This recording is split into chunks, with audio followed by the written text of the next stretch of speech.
ओम सर्वमंगलमंगल्ये शिवे सर्वार्थसाधिके शरण्ये त्र्यंबके गौरी नारायणी नमोस्तुते। আজকে আমাদের রামকৃষ্ণ মিশন শিক্ষা কুলিগ্রাম গদাধর অভ্যুদয় প্রকল্পের ছাত্রছাত্রীদের নিয়ে আমরা আগমনী অনুষ্ঠান করছি। কি লেখা আছে এখানে দেখেছো? কি লেখা আছে? আগমনী। আগমনী মানে কি জানো? কার আগমন ঘটছে বলতে পারবে? বলো, কার আগমন ঘটছে? হ্যাঁ হ্যাঁ, কার? মা দুর্গা। কার? মা দুর্গা। কোথা থেকে আগমন ঘটছে? মা দুর্গা কোথায় থাকেন? কোথায় থাকেন? কৈলাসে। কৈলাস কি? হ্যাঁ, কৈলাস পর্বত। সেই কৈলাস পর্বতে মা দুর্গা কার সাথে থাকেন? শিবের সাথে। তাহলে কৈলাস পর্বত থেকে মা দুর্গা কতদিন পর পর আসেন আমাদের কাছে? কতদিন পর পর আসেন? 1 বছর পর আসলে তখন আমরা সেটাকে কি বলি? কি বলি? হ্যাঁ, মা দুর্গার এই আগমন হচ্ছে, দুর্গা পুজো শুরু হচ্ছে, তাই তো? তখন কি বলি আমরা? দুর্গা পুজো হবে। মা দুর্গা 4 দিন থাকবে। তা মা দুর্গা আসছেন বলে এটা কি? আগমনী। এই অনুষ্ঠানটার নাম কি জন্য আগমনী হলো বুঝতে পেরেছো? মা দুর্গা আসছেন। কোথা থেকে আসছেন? কৈলাস থেকে। তো আজকে সুন্দর ছোট্ট একটা অনুষ্ঠান হবে। তোমরা সুন্দরভাবে সেজে এসেছো। মা দুর্গা, মহিষাসুর সব সেজে বুঝে এসেছে। এরপরে আমরা সুন্দর অনুষ্ঠান দেখব। তারপরে অনুষ্ঠানের মাঝখানে তোমাদের মধ্যে উপস্থিত হবেন আমাদের মধ্যে এই বসিরহাট সাব ডিভিশনের যিনি ডেপুটি ম্যাজিস্ট্রেট আছেন চিরঞ্জিত বাবু, উনি আসবেন। আর তার সাথে আমাদের আরো কিছু অতিথিবর্গ, তারা সবাই আসবেন। তাদের হাত দিয়ে তোমাদেরকে পুজোর উপহার, ওই যে সুন্দর করে রাখা আছে, নববস্ত্র তুলে দেওয়া হবে। ক্লাস 1 অলরেডি পেয়ে গেছে, আমাদের বড় মহারাজ দিয়েছে, বাকিদের আজকে দেওয়া হবে। তো এই সুন্দর অনুষ্ঠান আমরা উপভোগ করব। তার আগে এবং তারপরে ওনারা কিছু বলবেন তোমাদের এই আমাদের রামকৃষ্ণ মিশন, ওনারা যেহেতু প্রথমবার দেখতে আসছেন, ওনারা তোমাদের কিছু বলবেন, আমাদেরও কিছু বলবেন, ওনাদের কিছু উপহার সামগ্রী তুলে দেওয়া হবে, এরকম অনেক কিছু হবে। তো তার আগে আমি আজকে যারা অভিভাবক, অভিভাবিকা সবাই এসেছেন, তাদের উদ্দেশ্যে 2-4টে কথা বলছি, তোমাদের জন্য বলছি। চুপচাপ বসবে, কেউ উঠে দৌড়দৌড়ি করছে কেন? একদম চুপচাপ বসবে। তো আমরা দুর্গা পুজো প্রতি বছর পালন করি। দুর্গা পুজো সম্পর্কে বা বাঙালির উৎসব সম্পর্কে আমরা বলি, উৎসব কাদের? উৎসব সবার। এই উৎসব শারদীয় উৎসব, জাতি ধর্ম বর্ণ নির্বিশেষে সকলের উৎসব। সকলে আমরা এই উৎসব নিয়ে মেতে উঠি। তো সেজন্য খুব ভালো লাগে, আমরা সব ভেদাভেদ ভুলে এই ধরনের উৎসবে সমবেত করি। তো সেজন্য এই উৎসব নিয়ে আমাদের এই বাঙালিরা 4 দিন খুব আনন্দ আমরা করি। এদিকে দেখো আমার দিকে, এই যে এবারে উৎসব তো হবেই, আরো সারা বছর আমরা কত উৎসব করি, অনুষ্ঠান করি। আর আমাদের রামকৃষ্ণ মিশন শিকরা পুলিন গ্রামের ইতিহাসে, এই গদাধর অভ্যুদয় প্রকল্পের ইতিহাসে এরকম আগমনী অনুষ্ঠান কিন্তু বলা যায় এই প্রথম। তো সেই জন্যে আজকে এত সুন্দর যে অনুষ্ঠান হবে তার মূল উদ্যোক্তা তোমাদের সঞ্জুদা। জানো, সঞ্জুদারও পারফরমেন্স আছে, সঞ্জুদাকে আমি ধন্যবাদ জানাই। যারা যারা অতিথিরা এসেছেন, দুলাল মহারাজ এসেছেন, প্রদীপ বাবু এসেছেন, গোপাদি এসেছেন, এছাড়াও আমাদের অভিভাবক অভিভাবকেরা এসেছেন, সবাইকে আমি শারদীয়া এই দুর্গা পূজার শুভেচ্ছা জানাই। তোমাদের তো ভালোবাসা অবশ্যই জানাই। এবং এখন দেখো চারিদিকে পুজো পুজো গন্ধ আসছে না, কি সুন্দর পুজো পুজো ব্যাপার, চারিদিকে কত প্যান্ডেল তৈরি হচ্ছে, কত মজা। হ্যাঁ, নতুন জামা হয়েছে তো সবার? কটা করে হয়েছে? কার কার 5টা হয়েছে? ওরে বাবা, 5টা জামা কবে পরবি? আর 10টা কার হয়েছে? 10টা হয়েছে? 10টা মনে হচ্ছে হয়েছে এখন বুঝি। আচ্ছা, 10টা হয়েছে, গুনে দেখেছিস? আচ্ছা, তো কত পুজোর আনন্দ এই সময়। শরৎকাল, যদিও বৃষ্টি হচ্ছে মাঝে মধ্যে, আবার মাঝে মধ্যে কি সুন্দর আকাশের মধ্যে দিয়ে পেঁচা তুলোর মতো মেঘ এদিক থেকে ওদিকে যাচ্ছে, কাশফুল দেখা যাচ্ছে বিভিন্ন জায়গায়। এই শরৎকালেই শারদীয়া মহাপূজার আয়োজন হয়। তো সেই জন্য এই সময়টাকে যেন আমরা সেলিব্রেট করি, কিন্তু তার সাথে সাথে আমাদের আসল জিনিসটাও কিন্তু ভুললে চলবে না। আমাদের ছাত্র জীবনের কর্তব্য কি? ছাত্র জীবনের কি কর্তব্য জানো? ছাত্রাণাম অধ্যয়নম তপঃ। বলো আমার সাথে, ছাত্রাণাম অধ্যয়নম তপঃ। আবার বলো, ছাত্রাণাম অধ্যয়নম তপঃ। তো ছাত্রদের প্রধান কাজ কি? বাংলাতে করলে কি দাঁড়াবে? অধ্যয়ন। অধ্যয়ন মানে লেখাপড়া। তাহলে ছাত্রদের প্রধান কর্তব্য কি? লেখাপড়া করা। ওইটা কিন্তু ভুললে চলবে না। তোমাদের এই পুজো হয়ে গেলে তারপরে দেখবে আবার তাড়াতাড়ি কালী পুজো চলে আসবে, তারপর ভাইফোঁটা, তারপরেই দেখবে পরীক্ষা চলে এসছে, অ্যানুয়াল পরীক্ষা।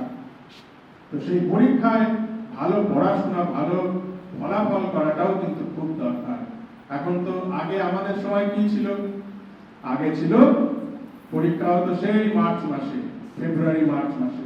এখন সেটা কিন্তু এই উৎসব যাবে, উৎসবের পরেই পরীক্ষা শুরু হবে। তো সেজন্য যেহেতু পরীক্ষার মরশুমের সামনে, তোমরা সেটাও মাথায় রাখবে। দুর্গাপুজোর পরে মামার বাড়ি গিয়ে 15 দিন, ব্যাস আর আশা নেই। 15 দিন কামাই হয়ে গেলে সব ভুলে যাবে। তো সেজন্য লেখাপড়াটা মন দিয়ে করতে হবে। গার্জেনদেরও বলবো, উৎসবের কয়েকদিন ঠিক আছে, উৎসব বাদ দিলে বাড়িতে থাকলে অবশ্যই যেন ছুটি থাকলেও বাড়িতে একটু পড়াশোনা করে। আর তার সাথে যদি বাড়িতে পড়াশোনার সাথে সাথে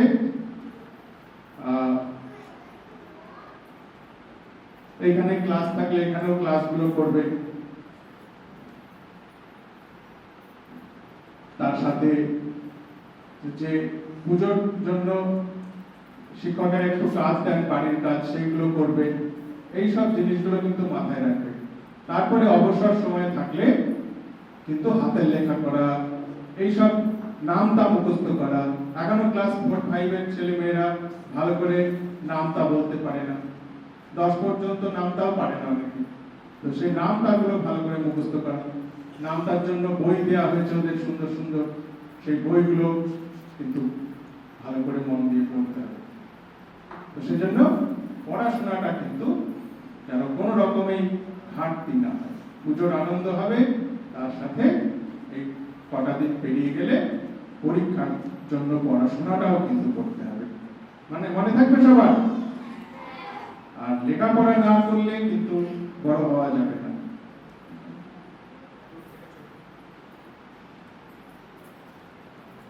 হ্যাঁ, লেখাপড়া না করলে কি হবে না? ভালো মানুষ হওয়া যাবে না। এই দেখবে তোমরা যারা আমাদের অতিথিরা আছে তারা কত পড়াশোনা করেছেন, WBCS পড়েছেন, IAS পড়েছেন। WBCS জানো? হ্যাঁ, WBCS পড়লে অনেক বড় চাকরি পাওয়া যায়, অনেক অনেক রোজগার করা যায়। তো এরকম অনেক পথ খুলে যাবে। তোমরা যদি লেখাপড়া ভালো করে করো কি হবে? অনেক পথ খুলে যাবে। লেখাপড়া না করলে কি হবে? পথ খুলবে না। তোমরা কি করবে? ছোটখাটো কিছু কাজকর্ম করবে, কিন্তু লেখাপড়া জানলে অনেক পথ খুলে যাবে। তোমরা যেটা ইচ্ছে সেটা করতে পারবে। বুঝতে পেরেছো? সেজন্য সবকিছু করার সাথে সাথে পড়াশোনাটাও কিন্তু ভালো করে করতে হবে। মনে থাকবে এটা। যাই হোক, আজকে আমরা অনুষ্ঠানে চলে যাব। তার আগে সংক্ষেপে কিছু বলবার জন্য আমাদের PCM স্যার আছেন, মহিম স্যার। মহিম স্যার তোমাদের দু চার কথা বলবে তো? হ্যাঁ, মহিম স্যারকে কিছু বলার জন্য অনুরোধ করছি।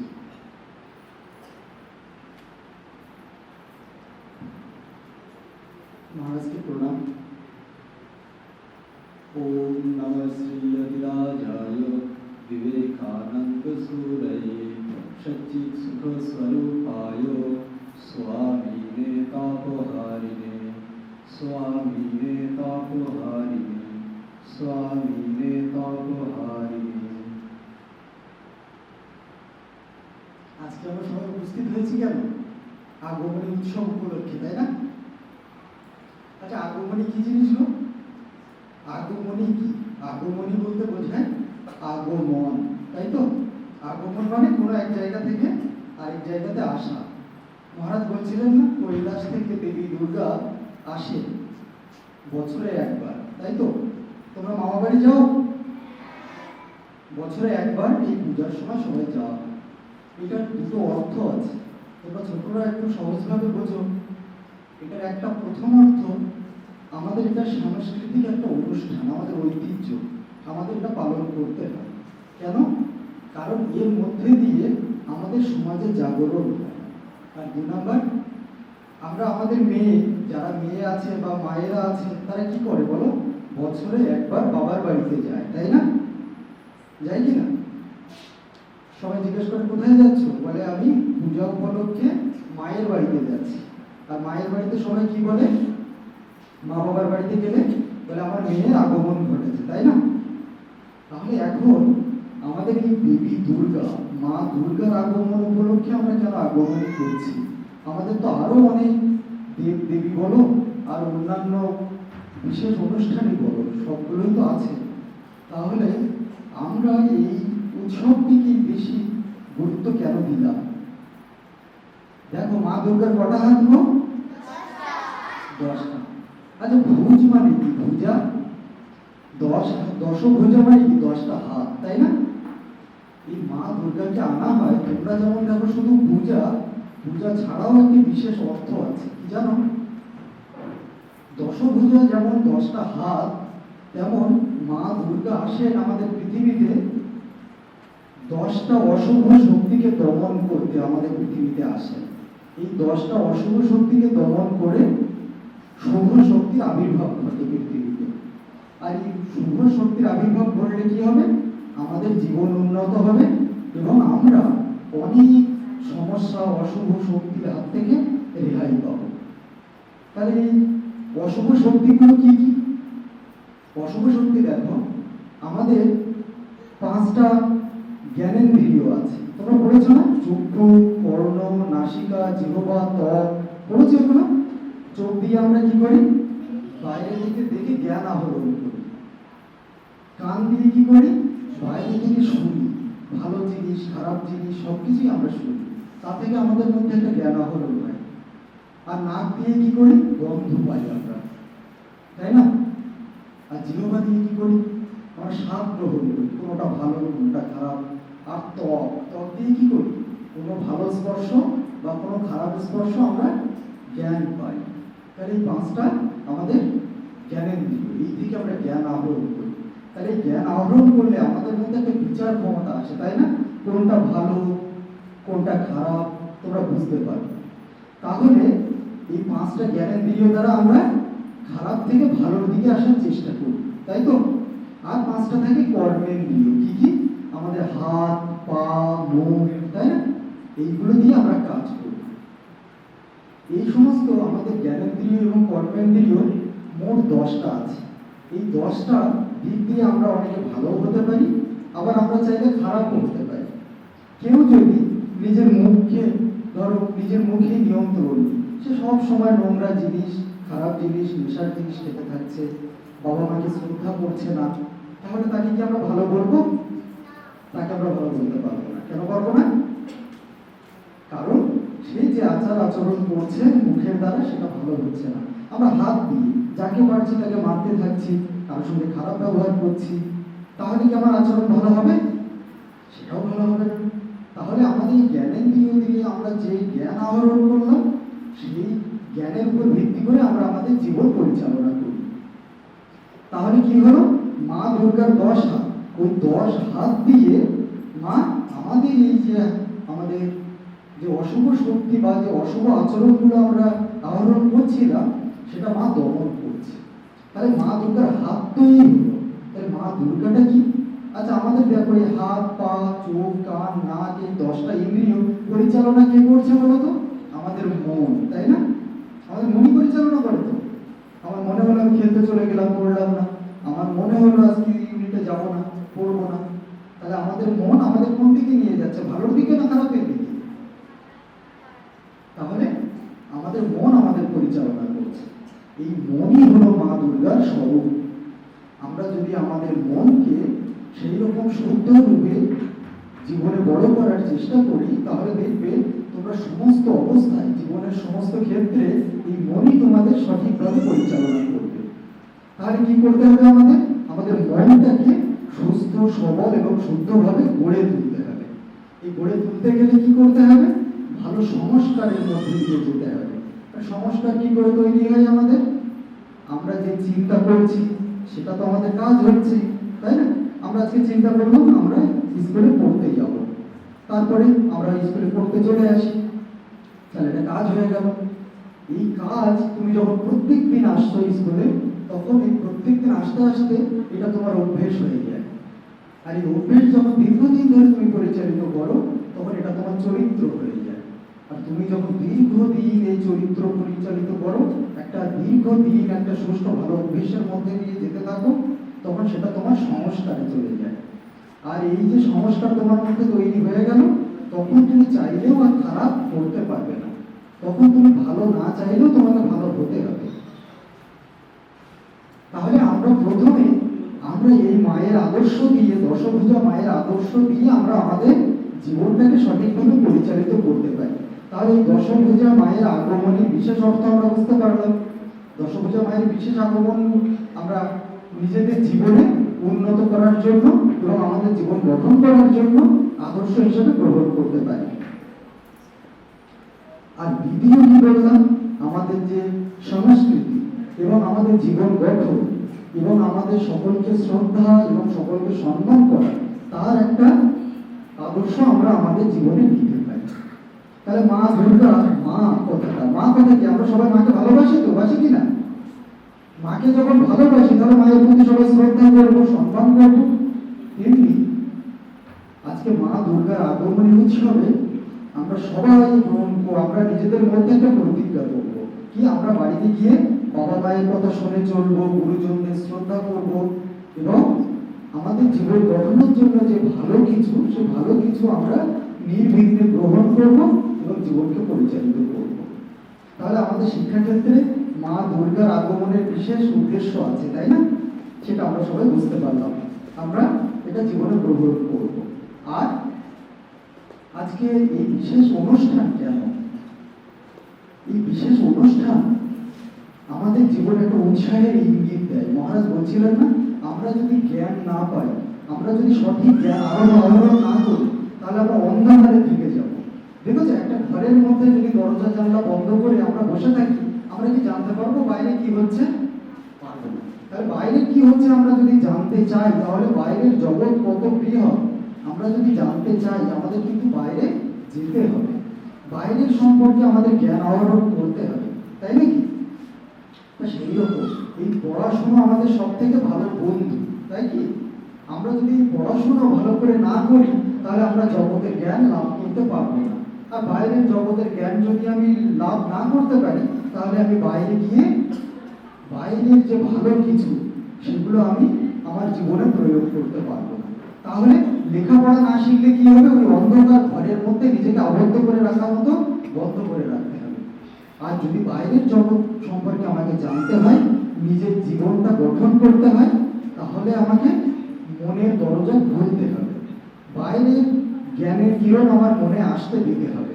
আপনারা যারা গার্জিয়ানরা আছেন, আপনারা যদি আজকে আপনাদের বাচ্চাদের সঠিক একটা, যেমন ছোট গাছকে যেমন বেড়া দিয়ে ঘিরে রাখতে হয়, না হলে ছোট্ট চারা গাছটিকে গরু ছাগল খেয়ে দিতে পারে, কোনো দুষ্ট মানুষ গাছটিকে ভেঙে দিতে পারে, কোনো কারণে গাছ জল ছায়া না পেয়ে, ঠিকঠাক করে আলো না পেয়ে গাছটা মারা যেতে পারে। আমরা ঠিকভাবে ছোট্ট ছোট্ট শিশুদেরকে আমরা চারা গাছের মতো লালন পালন করছি। আজকে যদি এদেরকে বেড়া দিয়ে আমরা এই অশুভ শক্তি, এই বাইরের খারাপ পরিস্থিতির মধ্যে থেকে বেড়া দিয়ে এদের সহযোগিতা এবং উৎসাহ দিয়ে জীবনটা গঠন করে দিতে পারি, তাহলে এরা নির্বিঘ্নে এগিয়ে যেতে পারবে জীবনে এবং একটা সচেতন নাগরিক হিসেবে জীবন গঠন করতে পারবে। আর স্বামীজি কি বলেছেন? অপরের ভালোতে নিজের ভালো হয়, তাই না? তো আমরা যদি আমাদের নিজের জীবনটা ভালো করে গড়ে তুলতে পারি, আমাদের নিজের সন্তানদের জীবনটা গঠন করে দিতে পারি, দেখবেন আশপাশের পরিবেশ আর সুন্দরভাবে বদলে যাচ্ছে, আশপাশের মানুষগুলোও বদলাচ্ছে। তাহলে আজকে সমস্যা কোথায়? এই অশুভ শক্তি কোথায়? অশুভ শক্তির প্রতীক হলো, দেখো আমরা শুধু বলি যে আমাদের জীবনটা এখন সঠিকভাবে গঠন হচ্ছে না, আমরা এই পারিপার্শ্বিক পরিস্থিতি অশুভ শক্তির মধ্যে দিয়ে আমাদের সন্তানদের জীবন গঠন করতে পারছি না, গার্জিয়ানরা বলে। কিন্তু আপনারা কি ভেবে দেখেছেন এর মূল কারণ কোথায় যেতে পারে? এর মূল কারণ আমরা আমাদের দায়িত্বটা কিন্তু সঠিকভাবে পালন করছি না। ভেবে দেখুন তো, যিনি শিক্ষক মহাশয়, তিনি কি সঠিকভাবে নিজের দায়িত্ব পালন করছেন? যিনি রাস্তায় গাড়ি চালান, তিনি কি সঠিকভাবে যাত্রীদের সঙ্গে ব্যবহার করছেন? যিনি স্কুলে রান্না করেন, মিড ডে মিলে রান্না করেন, তিনি খাবার পরিবেশনের সময় শিশুদের সাথে সঠিক এবং ভালোভাবে মায়ের মতো আচরণ করতে সমর্থ হচ্ছেন? যদি আমরা না পারি, নিজের কাজটা যদি আমরা সঠিকভাবে না করি, তাহলে আমরা অন্যদের কাছ থেকে যে আশাটা করছি সেটা শুধুমাত্র ভ্রান্ত। তো আমরা শুরুটা কি করে করতে পারি? এটা শুধুমাত্র গার্জিয়ানদের। দেখুন, আপনি যদি সকালে উঠে প্রত্যেকেই আপনার নিজের বাড়ির উঠোনটা ঝাড় দেন না, তাহলে দেখবেন গ্রামের সব উঠোন পরিষ্কার হয়ে গেছে। আপনি যদি শুধু আপনার বাড়ির সামনেটা শুধু একটু ঝাড় দিয়ে পরিষ্কার করেন, দেখবেন সমস্ত গ্রামের রাস্তাঘাট পরিষ্কার হয়ে গেছে। উদ্যোগ, উৎসাহ।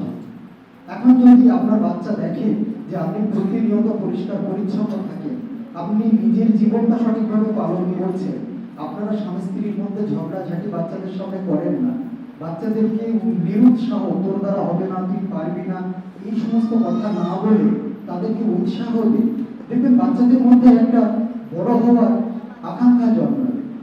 বর্তমান সময়ে আমাদের ইউনিটগুলোতে যে বাচ্চারা আসে এবং যে সমস্ত গার্জিয়ানরা প্রতিনিয়ত আমাদের সঙ্গে সংযোগ রাখে, তাদের সাথে কথা বলে আমরা একটা বিষয়ে সুস্পষ্ট ধারণা পেয়েছি যে প্রত্যেকটা শিশুই যেন বর্তমান সময়টা ভয়ের মধ্যে দিয়ে যাচ্ছে। আমাদের ইংরেজিতে একটা কথা আছে, fear is not good for great. ভালোর জন্য ভয় কখনো সঠিক হতে পারে না। যদি একটা বাচ্চার মনে শুধু ভয় বাসা বাঁধে, তাহলে সে কি করবে? সমস্ত পরিস্থিতিতে ভীত হতে থাকবে। আজকে একটা বাচ্চা অঙ্ক পারলো না, আপনি শিক্ষক মহাশয় বা গার্জিয়ান বললেন যে তুই পারছিস না, তোর দ্বারা হবে না। ওই বাচ্চার মনে কিন্তু একটা জায়গা করে নিল যে আমি তাহলে হয়তো পারবো না, আমার দ্বারা হবে না। ওই ভীতিটা ধীরে ধীরে বাড়তে বাড়তে একটা টাইমে গিয়ে ও দেখবেন পড়াশোনা থেকে বিমুখ হয়ে যাচ্ছে। তাহলে বাচ্চাদের সঙ্গে সামনে আমরা নেতিবাচক কথা বলবো না, আমরা বাচ্চাদের সবসময় উৎসাহ প্রদান করবো। কি করে তাদের ভালো হয়, কোন কথায় আপনার বাচ্চাটা একটা উৎসাহ পায়, সেটা আপনি ভালো জানেন। তাদেরকে বলুন তোমাদের দ্বারা হবে, তোমরাই পারবে, তুমি আরেকবার চেষ্টা করো। একটা অঙ্ক তারা না পারলে তাদেরকে ভৎসনা করবেন না, তাদেরকে ভয় দেখাবেন না। তাদেরকে বারবার সুযোগ দেবে যে তুমি চেষ্টা করো, তুমি পারবে। দেখবে শিশুদের মধ্যে এখন ওরা সাদা কাগজের মতো ওদের মনটা। এই যে আমরা প্রথমে বলছিলাম মা দুর্গার 10টা ভুজ, 10টা হাত, আমাদের 10টা ইন্দ্রিয়ের প্রতীক, আর এই 10টা ইন্দ্রিয়কে পরিচালিত করছে আমাদের মন, আর সেখানে মা দুর্গা সেই। তো মা দুর্গা কি করে? মা দুর্গা তার 10টা হাতকে পরিচালিত করে অশুভ শক্তিকে দমন করে। আর আমরা আমাদের এই 10টা ইন্দ্রিয় দিয়ে আমরা ভালো শুভ শক্তি আহরণ করতে পারি, আবার খারাপও করতে পারি। তখন মা দুর্গা কি করেন? তার হাত দিয়ে অশুভকে দমন করে শুভ শক্তি জাগরণ করেন পৃথিবীতে। তো আমরা আমাদের মনটাকে সঠিকভাবে কাজে লাগিয়ে মনটাকে সুষ্ঠুভাবে সচেতনভাবে গড়ে তুলে আমাদের ইন্দ্রিয়গুলিকে সঠিকভাবে সংযোগী করে তুলতে পারি। ভন নয়ম্যান নামে একজন বিজ্ঞানী, তিনি বাচ্চাদের নিয়ে রিসার্চ করছেন, তোমরা গুগল করবে দেখতে পাবে।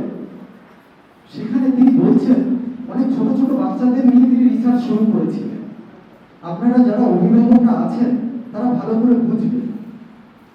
বাচ্চাগুলোকে একটা ঘরের মধ্যে রেখে দেওয়া হয়েছে, আর তাদের সামনে ছোট ছোট বাটিতে করে মিষ্টি, পোলাও, বিভিন্ন সুস্বাদু খাবার তাদের সামনে রাখা হয়েছে, এবং শিক্ষক মহাশয় বলে গেছেন আমি যতক্ষণ না আসবো তোমরা কেউ এই খাবারে হাত দেবে না।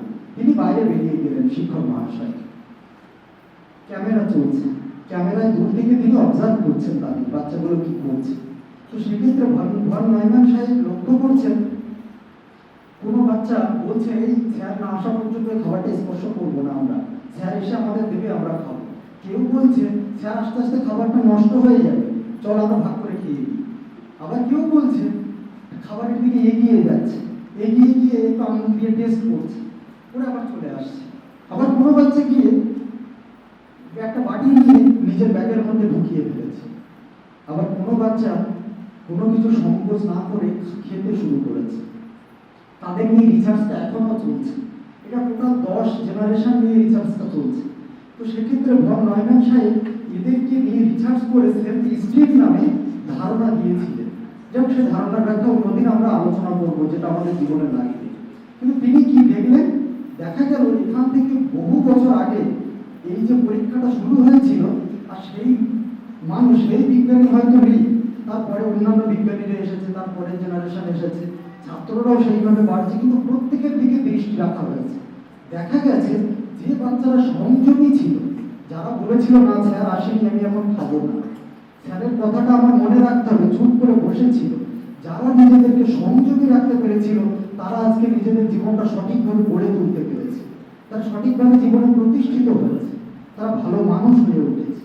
আর যে মানুষগুলো, যে বাচ্চাগুলো ওই সময় নিজেদেরকে সংযমী করতে পারেনি, তারা আজকে নিজেদের চাহিদা বাড়তে বাড়তে এমন পর্যায়ে চলে গেছে যে তারা আজকে কেউ হয়তো জেলে আছে, কেউ হয়তো সমাজের অনেক খারাপ পর্যায়ে চলে গেছে। কিন্তু তাদের রেকর্ড, এটা গভর্নমেন্ট তরফে এই পরীক্ষাটাও তারা চালাচ্ছিল, তো তার রেকর্ড আছে। তো এটা বাস্তবসম্মত এবং বিজ্ঞান ভিত্তিক প্রমাণ। আপনি যদি আপনার বাচ্চাকে সংযমী হতে শেখান, অল্প কিছুতে সন্তুষ্ট হতে শেখান, তাহলে আপনার বাচ্চার এই চাহিদাটা বাড়বে না। আমাদের মধ্যে অসন্তোষ আসে কোথা থেকে? অসন্তোষ আসে আমাদের চাহিদা থেকে, আর চাহিদাগুলো পূরণ না হলে আমাদের মধ্যে রাগ বেড়ে যায়, আর যখন রাগ বেড়ে যায় আমাদের হিতাহিত জ্ঞান থাকে না, আর যখন এই আমাদের জ্ঞানের অভাব ঘটে তখন এই অশুভ শক্তিগুলো ধীরে ধীরে বহিঃপ্রকাশ করে। বোঝা গেল? তো আমাদের প্রথমে কি হতে হবে? আমাদের এই মা দুর্গা যেমন 10 ইন্দ্রিয় পরিচালিত করেন, 10 ভুজা 10 হাত পরিচালিত করেন, সেই রকম আমাদের মন রূপী মা দুর্গা দিয়ে আমাদের এই 10 ইন্দ্রিয়কে সংযমী করে আমাদের জীবন গঠন করতে হবে। অভিভাবক এবং অভিভাবিকারা যারা আজকে শুনলেন এই বিষয়গুলো, তো আপনারা একটা লক্ষ্য রাখবেন, এটা কোনো আমরা মা দুর্গাকে আমরা কখনো ওই ধার্মিক দিক দিয়ে বিবেচনা করি না। আমাদের মধ্যে একটা সাংস্কৃতিক এবং জীবন গঠন এবং আমাদের চরিত্রের গঠনের রূপায়ক হিসাবে মা দুর্গাকে আমাদের জীবনে আনা যায়। যারা মা দুর্গার পূজা দেখেছে, আপনারা অনেকে দেখেছেন, আমরা অঞ্জলি দিতে যাই তো পূজায়, অঞ্জলি দিতে গেলে দেখবেন অনেকগুলো ডালাতে করে ফল মিষ্টি অনেকগুলো সাজানো থাকে, সেগুলোকে কি বলে? নৈবেদ্য। এই নৈবেদ্য দিলে কি হয়? আমরা এই নৈবেদ্য পূজায় অর্পণ করি এবং এটা প্রসাদী হলে আমরা সকলে গ্রহণ করি। কেন? কারণ মা দুর্গার এই পূজার মধ্য দিয়ে মায়ের আশীর্বাদ আমাদের শরীরে প্রবেশ করছে, এমনটা আমরা কল্পনা করে থাকি। তাহলে আজকে আমাদের মন রূপী মা দুর্গার যে আশীর্বাদ, সেটা আমাদের জীবনে বর্ষণ করতে হলে আমাদেরকে এই ইন্দ্রিয় সংযমে খুবই গুরুত্ব দিতে হবে। আর অভিভাবক অভিভাবিকাদের আরেকটা জিনিস, যে সমস্ত বাচ্চারা বাড়িতে পড়তে চাইছে না বা তারা ইউনিটে আসতে চাইছে না, আপনি যদি লক্ষ্য করেন ভালোভাবে আপনি বুঝতে পারবেন যে এই বাচ্চাটা কোনো না কোনো দিন ইউনিটে এসেছিল, তারপরে একদিন আসেনি, আপনি কিছু বলেন, তারপরে বাচ্চাটা আরেকদিন ছুটি করেছিল, আপনি বললেন দুদিনে ছুটিতে কি হবে, আপনি দ্বিতীয় দিনও কিছু বললেন না, তারপরে বাচ্চাটা দেখবেন মাঝে আবার একটু ছুটি করলো, আপনারা বললেন যে ও কয়েকদিন ছুটি করেছে, কিছু হবে না। কিন্তু ওই বাচ্চাটা কল্পনা করুন, ওই বাচ্চাটা যেদিন আসেনি সেই দিন ওর বন্ধুরাও তো এসেছিল, ওর বন্ধুরা কিন্তু ক্লাসে কিছু না কিছু শিখিয়েছে, ওর থেকে একটা দুটো অঙ্ক হলে এগিয়ে গেছে, আর আপনার বাচ্চাটা পিছিয়ে গেছে, আমার বাচ্চাটা পিছিয়ে গেছে। কেন? কারণ আমার বাচ্চাটা ইউনিটে যায়নি আর আমি সেটাকে গুরুত্ব দিইনি। কিন্তু আপনি লক্ষ্য করবেন বাচ্চা তাহলে আজকে 1 মাস পরে যেতে চাইছে না কেন ইউনিটে? তার মূল কারণ যদি দেখেন, ওই বাচ্চা ইউনিটে গেছে, শিক্ষক মহাশয়রা যথেষ্ট চেষ্টা করছেন ওর পুরোনো ওই যে আসেনি সেই বিষয়গুলো তুলে দেওয়ার, যাতে ও বুঝতে পারে। কিন্তু তবুও আপনার বাচ্চা দেখছে ওর পাশের বন্ধুটি অঙ্ক, ইংরেজি, অন্যান্য বিষয়গুলিতে ওর থেকে দ্রুত উত্তর করছে, অনেক তাড়াতাড়ি উত্তর বলছে স্যারের প্রশ্নে। ওর তখন ধারণা হচ্ছে আমার থেকে আমার বন্ধুটির মাথা ভালো, আমার থেকে আমার ওই বন্ধুটি পড়াশোনায় অনেক ভালো, আমি ওর থেকে খারাপ, পিছিয়ে পড়েছি। এই পিছনোর ভাবনা আস্তে আস্তে আপনার বাচ্চাটার মধ্যে ডেভেলপ করে গেছে। এখন আপনার বাচ্চাটা ওই ভয়ের মধ্যে চলে গেছে, আমার দ্বারা হবে না, আমি হয়তো পারবো না। পড়াশোনা করতে কার ভালো লাগে? আমরা যখন ছোট ছিলাম আমাদেরও ভালো লাগতো, ভালো লাগাতে হয়। এই ভালোটা আসে কি করে? দীর্ঘদিনের অভ্যেস থেকে। আপনি পড়াশোনা জানেন না, আপনি পড়াশোনা তো করানোর দরকার নেই, আপনি বাচ্চাটাকে 2 ঘন্টা সন্ধ্যাবেলা সকালবেলা আপনার কাছে রেখে বই দিয়ে বসান যে তুমি পড়তে থাকো। আমি আগেও আপনাদের বলেছি, রান্না করতে বসছেন, বাচ্চাটাকে বই দিয়ে আপনার পাশে বসান, যতক্ষণ রান্না করছে বাচ্চা অন্তত বইয়ের পাতা উল্টাতে থাকুন। আপনি জিজ্ঞাসা করুন আজকে স্কুলে কি পড়িয়েছিলেন, রামকৃষ্ণ মিশনে গেছেনি, ওখানে স্যারেরা কি পড়িয়েছে ওই খাতাটা আমাকে দেখাবো। এইটুকু থেকে শিক্ষার দরকার আছে, শুধু আমাদের চেষ্টা দরকার। এখন যদি আমরা হাতে মোবাইল টিপি আর আমাদের ছাত্রদেরকে বলি যে তোমরা পড়ো, তারা কি পড়বে? একটা কথা মনে রাখবেন, ওরা সাদা কাগজের মতো এখন ওদের মনটা, এখন ওই মনে আপনি যা লিখবেন তাই স্পষ্ট দাগ কেটে থাকবে। এখন আপনি যা করবেন ওই বাচ্চা তাই করবে, আপনি যা বলবেন সেটা কিন্তু বাচ্চা করবে না। আপনি 1000 বার ওকে পড়তে বলুন, ও কিন্তু পড়বে না। আপনি মোবাইলটা রেখে ওর পাশে বসুন, আপনিও বইয়ের ছবি দেখুন উল্টা, আপনার বাচ্চাটা দেখে পড়বে। তাহলে আপনি যা বলবেন আপনার বাচ্চা শুনবে না, আপনি যেটা করবেন আপনার বাচ্চা সেটা করবে। এটা মাথায় সবাই ঢুকিয়ে দিন। আর এই যে ভয় থেকে বাচ্চাদের বের করার জন্য একটা উৎসাহ প্রদান করতে হবে তাদের। এটা গেল আমাদের গার্জিয়ান মিটিং এবং মায়ের আগমনে বিশেষ গুরুত্ব নিয়ে আলোচনা। আজকে বিশেষ অনুষ্ঠান এবার শুরু হবে আমাদের। বিশেষ অনুষ্ঠানে মহারাজ বললেন একটু স্বাগত ভাষণ শুরু করো, তারপর সবাই আসবেন। আজকে শুনলেন আমাদের ডিএম স্যার আসবেন এবং বাইরের অন্যান্য গণ্যমান্য ব্যক্তিরা আসবেন। সকলেই কিন্তু সাহায্যের হাত বাড়াচ্ছে, আমাদের মহারাজরা তো আছেন, আপনাদের বাচ্চার উন্নতির জন্য কিন্তু সাহায্য করার চেষ্টা করছে, শুধু আপনাদের একটু এগিয়ে আসতে হবে। আর মায়ের এই যে আজকের অনুষ্ঠানের স্বাগত ভাষণে বিশেষ অর্থ কি? আজকে আমরা সবাই একত্রিত হয়েছি তার একটা কি সাংস্কৃতিক মেলবন্ধন হলো, আমরা সবাই একসঙ্গে মিলে মিশে আমরা আজকে অনুষ্ঠানে অংশ নিচ্ছি। এতে আমরা আমাদের অনুষ্ঠানটাও যখন সাফল্যমণ্ডিত হবে, সেই সঙ্গে সঙ্গে আমাদের বাচ্চাদের মধ্যে একটা মেলবন্ধন, একটি ঐক্য, একটা সম্প্রীতির বন্ধন গড়ে উঠবে। আর দ্বিতীয়ত, আমরা যারা অভিভাবকরা এসেছি তারা আমাদের সংস্কৃতি সম্পর্কে, আমাদের অনুষ্ঠানের গুরুত্ব সম্পর্কে একটু জ্ঞান লাভ করতে পারলাম। তো এরপরে আমরা ধীরে ধীরে অনুষ্ঠানের দিকে এগোবো। মূল অনুষ্ঠানে সকলে শান্ত হয়ে বসবেন। যারা স্টুডেন্টরা আছো তোমরা সবাই শান্ত হয়ে সোজা হয়ে বসো। আজকে যা যা অনুষ্ঠান হবে, যারা অনুষ্ঠান করছে শুধু হাততালি তাদের জন্যই প্রাপ্য এমন নয়, তোমরাও চেষ্টা করলে এই অনুষ্ঠানে পারবে। আজকে দেখো এই যারা কত সেজে এসেছে, কত অনুষ্ঠান, কেউ কবিতা বলবে, কেউ নাচ করবে, কেউ গান করবে, কেউ আবার মহিষাসুর মূর্তি, কত সুন্দর অনুষ্ঠান করবে। চেষ্টা করলে তোমরাও পারবে। তোমরাও নিজেদের মধ্যে চেষ্টা করো এবং জীবনে বেড়ে ওঠার জন্য, বড় হয়ে ওঠার জন্য উৎসাহ নিজের মধ্যে নিয়ে এসো। এবং বাবা মা শিক্ষক মহাশয়রা যা বলছেন সবাই নির্বিঘ্নে মিলে চলো। বেশ, সবাই আজকে আমরা শান্ত হয়ে এই অনুষ্ঠান শুনবো এবং আজকে অনুষ্ঠানটিকে সাফল্যমণ্ডিত করতে আমরা শান্ত হয়ে বসে থাকবো।